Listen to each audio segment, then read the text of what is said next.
Blackburn Enterprises. Thank you for coming to our channel. You could have been anywhere else, but you're here with me. Thank you for tuning in to our interview series. Here at BBE, we like to interview a whole bunch of talented people. So we take our time sometimes to interview models, comedians, athletes, singers, and a little bit of everything in between. Alright, in this episode of Model Monday, we interview the pleasant Mia Rochelle as we talk about her other days of modeling, her doing cheerleading, and also getting into gymnastics. Let's get into it. Alright, we got another Model Monday. Who are you exactly? Mia Rochelle. Alright, Mia Rochelle. And you are a model, correct? Yes. Okay, so how long you been modeling? I started modeling as when I was 5 years old. And 5? Jeez Louise, you was in it early. Yeah, I was pretty in it early. Took a break. I got into sports. Got into gymnastics for 10 years and cheerleading for about 15. Okay, so you low key or maybe high key athlete. Yes, Okay. pretty much so. Okay, wait. Let's get into gymnastics a little bit. How was that? Very amazing experience. Fell in love with the sport and also my teammates. They're amazing. Coaches was amazing.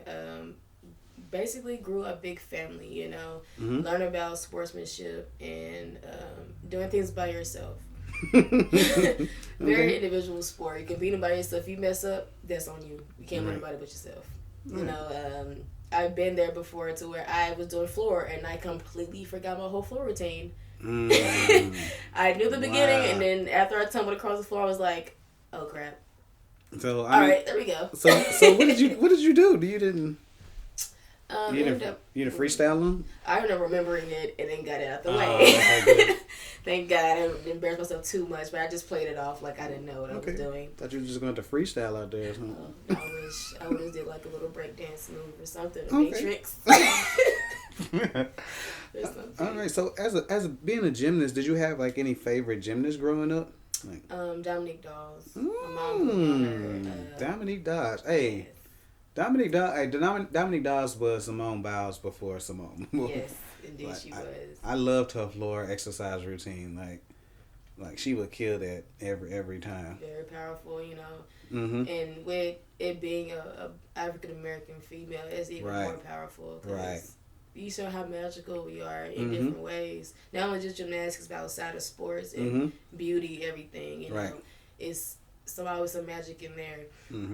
You know, and I also looked up to Shawn Johnson, of course. She's one of my favorites. I actually met her at a competition before, and she signed my grip bag. I had a little autograph of her and stuff. So I went around pretty much in gymnastics, like traveling places, experiencing different things, and even when awards came around, we'll all sit behind the curtain and we'll like talk to other gymnasts from different teams and get to know them. That's also a part of, you know, sportsmanship, being cool with the other team without being so competitive, like negative in a negative way. Right. At least like tell each other good luck before a competition, before an event. You know, that's pretty big. I guess that's in that world or whatever. Cause you know, my daughter did competition dance, so she did that as well. But So you will be competing with people, but not really competing with people.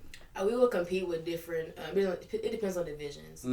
So we're all not on the same level, but we do compete with people who has the same skill set, same level, different type of things. Some people sometimes we miss different skills that's not required, but we get it done anyway. Right. You know, but we do be in a rotation with some of them. Okay. Some will go before us or after us. You know, sometimes we'll be last. But in the rotation, sometimes we tell each other like good luck, like, you know, we cheer each other on even if we don't know them, or at least know their name, to where we'll like yell at them encouraging words so they don't, you know, get a mental block, because that's very common in the gymnastics world with mental blocks and trying to like beat them when you're doing everything on your own. Right. So with that extra push, it kind of helps you get to those things. You got through the hard part, now you got to get the rest on your own. Right. Okay, you was talking about cheering on. So speaking of cheering on, you was a cheerleader too, right? Yes. So how long did you do cheerleading? For about 15 years. I took a break. Good night. I took a break and I went to Northside High School. I ended up back cheering again. Northside? But I really enjoyed cheering too. Growing up, I started cheerleading around like 5 or 6. I started tumbling at 3. Yeah, so as the old people say, you was flipping and dipping. Yeah, flipping and dipping. Flipping and dipping. My mom was a cheer captain in high school. Oh, makes sense. Okay. So she was pretty good with cheerleading as well. She also started a little cheerleader program at YMCA in Jackson, Tennessee when it was open during the time. Shout out to Jackson. Yes, Jackson, Tennessee. The J. You know, we had always had, like, during Liberty, like, when I was young, my sisters cheered for Liberty Tech high school, and I was their little mascot, tumbling across the floor during halftime or timeout. And I was pretty much all over the place. You know, I was very energetic child growing up and always into stuff. My mom put me in different sports all the time. But cheer was main one. Family-wise, we grew up with my family. My sisters and I traveled to Orlando, Florida, and competed in Cheer of America, COA, when it was going on back then. And Jam Fest was amazing. Everything was pretty fun. It was a very fun experience because you're not experiencing it by yourself. You're experiencing a group of people. And I was also the youngest on the cheerleading team. Right. I was the baby. So it was pretty great experience. Like, competing was very fun because you travel, see a lot of places, different people. You meet different people, becomes friends with them, you know. Right. So if you, so anyone watching this video, if they got a child or, you know, a little niece or something or that want to do, you know, get into gymnastics or they want to do cheerleading, what is a tip that you would give them? I would say start them early. Start with basics. Go to a gym that you trust and have really great coaching.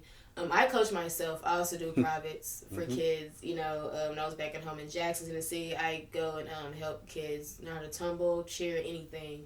I will always say, like I said, go to a gym that you trust. Stay and observe for at least a week, so you should make the right decision with the person you put your child with for those type of things.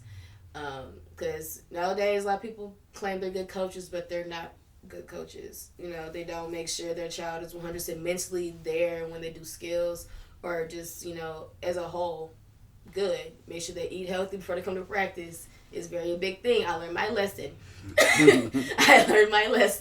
So, it's always good to go to people who you trust with your child because anything can happen. You know, anything. An injury can easily happen with the wrong type of people. You know, that should take care of your kids while you're gone. Okay. And that's the big thing. All right. Speaking of making the right decisions, we're going to get into the decision to go into modeling.